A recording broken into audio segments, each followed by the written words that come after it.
अस्सलामुअलैकुम। अच्छा तलबा, आज हमारा जो टॉपिक है वो है डिविजन्स ऑफ बायोलॉजी। ठीक है, बेसिकली डिविजन्स ऑफ बायोलॉजी में होता क्या है कि हम हयातियात के तकसीमियत के बारे में पढ़ते हैं। किसके बारे में पढ़ते हैं? हयातियात की तकसीमियत के बारे में पढ़ते हैं। अब ये हयातियात की तकसीमियत क्या होती है? हयातियात की जो तकसीमियत होती है वो सिर्फ 3 तरीके से होती है। कितने तरीके से होती है? 3 तरीके से होती है। ठीक है, ये जूलॉजी।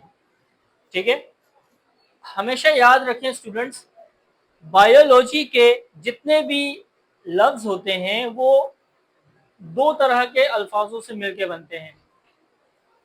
ठीक है, जिसमें पहला लफ्ज हमारे पास आता है जूलॉजी। जू का मतलब होता है हमारे पास एनिमल्स। ठीक है, और लॉजी का मतलब हमारे पास होता है स्टडी, यानी कि मुताल्ला करना। तो जूलॉजी में हम किसके बारे में पढ़ते हैं? एनिमल्स के बारे में पढ़ते हैं। किसके बारे में पढ़ते हैं? बात करेंगे जिसमें हमारे पास आती है बॉटनी। बॉटनी बॉटनी में हम किसके बारे में पढ़ते हैं? प्लांट्स के बारे में, यानी कि पौधों के बारे में। तीसरी हमारे पास आती है माइक्रो बायोलॉजी। माइक्रो का मतलब होता है हमारे पास स्मॉल, बायोलॉजी यानी कि जानदारों के बारे में पढ़ना।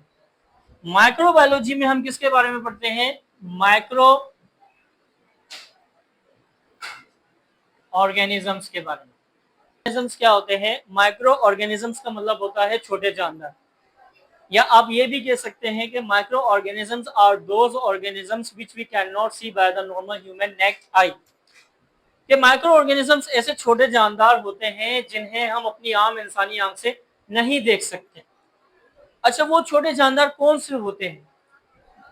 अगर बात तहरीर की जाए तो बहुत लंबी चली जाएगी, लेकिन पहले पर हमारे पास आता है वायरस और दूसरे होते हैं हमारे पास बैक्टीरिया। वायरस क्या है? हमेशा याद रखें, वायरस फैलता है, एक जानदार से दूसरे जानदार तक फैलता है, जबकि बैक्टीरिया फैलता नहीं है। Bacteria doesn't spread itself. Bacteria कभी भी नहीं फैलता। बैक्टीरिया इंसान होगा तो उसके अंदर ही मौजूद पाया जाएगा। है दोनों जरासीम, लेकिन वायरस फैलता है और बैक्टीरिया फैलता नहीं है। तो ये हमारा डिविजन्स ऑफ बायोलॉजी है, जिसे हम कहते हैं हयातियात की तकसीमियत।